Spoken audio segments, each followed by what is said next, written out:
Hello guys, അപ്പം ഞാനേ ഇന്ന് തൈര് മുളക് അച്ചാർ റെഡിയാക്കുവാണേ. അപ്പം എന്നോട് പലപ്പോഴും അച്ചാറിടുമ്പോൾ ഓരോരുത്തരും കമൻ്റ് ഇട്ട് ചോദിക്കാറുണ്ട്, നിങ്ങൾ അച്ചാറിന് ഇത്ര കളർ എന്താണ്, എന്തെങ്കിലും കെമിക്കൽസ് ചേർക്കുന്നുണ്ടോ, അത് നമ്മൾ കേടാവാതിരിക്കാനായിട്ടുള്ള എന്തെങ്കിലും ചേർക്കുന്നുണ്ടോ, എത്ര നാളിരിക്കും ഇത് എന്നൊക്കെ ചോദിക്കാനുണ്ട്. നമ്മളൊന്നും കേടാകാതിരിക്കാൻ ചേർക്കണില്ല കേട്ടോ. യാതൊരുവിധ കെമിക്കൽസോ ഒന്നും ചേർക്കണില്ല. ഞാൻ എങ്ങനെ വീട്ടിലുണ്ടാക്കണം, നമ്മൾ വീട്ടിൽ എങ്ങനെ അച്ചാർ ഉണ്ടാക്കി നമ്മുടെ മക്കൾക്ക് കൊടുക്കണം, അതേപോലെ തന്നെയാണ് നമ്മുടെ ആളുകൾക്കും കസ്റ്റമേഴ്സിനെല്ലാം നാം കൊടുക്കണത്. അതിൽ നമ്മൾ യാതൊരുവിധ കള്ളത്തരങ്ങളോ ഒന്നും കാണിക്കണില്ല. സാധാ നമ്മൾ എങ്ങനെ വീട്ടിലുണ്ടാക്കണ സാധനങ്ങളൊക്കെ വെച്ച് അതുപോലെ തന്നെ നമ്മുടെ തൈര് മുളക് ഉണ്ടാക്കണം. തൈര് മുളകാണേ, തൈര് മുളകാണിത്. തൈര് മുളക് നല്ലപോലെ നമ്മുടെ നല്ലെണ്ണയിൽ വറുത്ത് കോരി ഇടണ അച്ചാറാണിത്, കണ്ടോ. അപ്പം തൈര് മുളകിന് നമുക്കിവിടെ നല്ല ഓട്ടാണ്. കാരണം കൂടുതലും നമ്മുടെ മുനിസിപ്പാലിറ്റി അവർക്ക് എൻ്റെ തൈര് മുളക് ഭയങ്കര ഇഷ്ടമാണ് ഗൈസ്. നമ്മുടെ ഒരു ചേച്ചിയുണ്ട്, ജ്യോതി എന്ന് പറഞ്ഞ ചേച്ചി, പ്രിൻസ് ചേച്ചി, നമ്മുടെ പിന്നെ കൂടുതലും നമുക്കിത് സെയിലായത്, നമ്മുടെ ഇത് മുനിസിപ്പാലിറ്റിയിലായിട്ടും മറ്റ് കടകളിൽ സെയിലായത് എൻ്റെ ഒരു ഇൻറ്റിമേറ്റ് ഫ്രണ്ട് നീതു, അവൾ മുഖാന്തരമാണ് നമ്മുടെ അച്ചാർ പോയത് കേട്ടോ.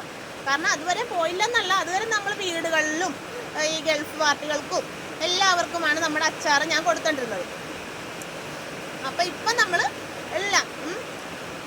എല്ലായിടത്തും നമ്മൾ പോകുന്നുണ്ട്. പക്ഷെ നമുക്ക് ഇടാൻ പറ്റാത്ത കുഴപ്പമേ ഉള്ളൂ, സാഹചര്യങ്ങൾ മൂലവും എല്ലാം മൂലം നമുക്ക് ചില സമയത്ത് അച്ചാറൊന്നും ഇടാൻ പറ്റത്തില്ല. അപ്പം നമ്മൾ ചില സമയത്ത് ഈ മുളക് പൊടിക്ക് ചിലപ്പോൾ കളർ ഉണ്ടാകത്തില്ല. എന്ന് വെച്ചാൽ നമ്മൾ തന്നെ കഴുകി ഉണക്കിയ നല്ല കാശ്മീരി മുളകും നല്ല നമ്മുടെ കൊള്ളിമുളക് അതും കൂടെ ഉള്ള പൊടിച്ച മുളക് പൊടിയാണ് നമ്മൾ അച്ചാറിനായിട്ട് യൂസ് ചെയ്യണത്.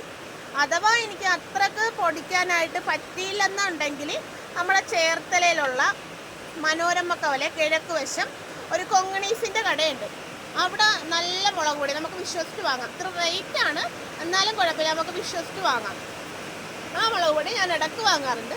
പിന്നെ അച്ചാർ പൊടിയൊക്കെ ഞാൻ തന്നെ എൻ്റെതായ രീതിയിൽ ഉണ്ടാക്കുന്ന അച്ചാർ പൊടിയാണ്. അപ്പോൾ ഗൈസ്, അപ്പം നമുക്ക് എല്ലാവർക്കും വിശ്വസിച്ച് വാങ്ങാൻ പറ്റുകയാണ് എൻ്റെ ഈ അച്ചാർ. അപ്പം ഇതിൻ്റെ വില തൈരുമുളകാണ്. തൈരുമുളക് അച്ചാറിൻ്റെ വില 280 ഗ്രാം. എൻ്റെ കുപ്പിയിൽ ഞാൻ 250-ൻ്റെയാണ് 100 വില കൊടുക്കണം. പക്ഷേ എൻ്റെ കുപ്പിയിൽ ഞാൻ 280, 300-നടുത്ത് ഗ്രാം എൻ്റെ കുപ്പിയിൽ ഈ അച്ചാർ നിറയ്ക്കും ഞാൻ. നമുക്ക് കസ്റ്റമറുടെ ഇഷ്ടമാണ് നമ്മൾ നോക്കുന്നത്, അവർക്കൊരു സംതൃപ്തി. ആ അച്ചാർ വാങ്ങിയിട്ട് കുപ്പി നിറച്ചുണ്ടല്ലോ എന്നൊരു സംതൃപ്തി, അതാണ് നമുക്ക് വരുത്. ഭക്ഷണ സാധനം നമ്മൾ കൊടുക്കുമ്പോൾ എപ്പോഴും കൃത്യമായിട്ട് കൊടുക്കാവുള്ള, അത് വേറൊരു കാര്യം. എന്ത് കൊടുത്താലും പുറത്ത് നല്ല മഴയാണ് ഗൈസ്, അതിൻ്റെ ഇടയ്ക്കാണ് നമുക്ക് ഓർഡറുണ്ട്. അതാണ് മുളകച്ചാറൊക്കെ ഇടണത്. ഇനി ബീഫുണ്ട്, കേരയുണ്ട്, ഇതൊക്കെ ഇടാൻ കിടക്കുവാണ്. അപ്പോൾ ഓക്കെ ഗൈസ്, അപ്പോൾ അച്ചാർ വേണ്ടവർ കമൻ്റ് ഇട്ടോ കേട്ടോ.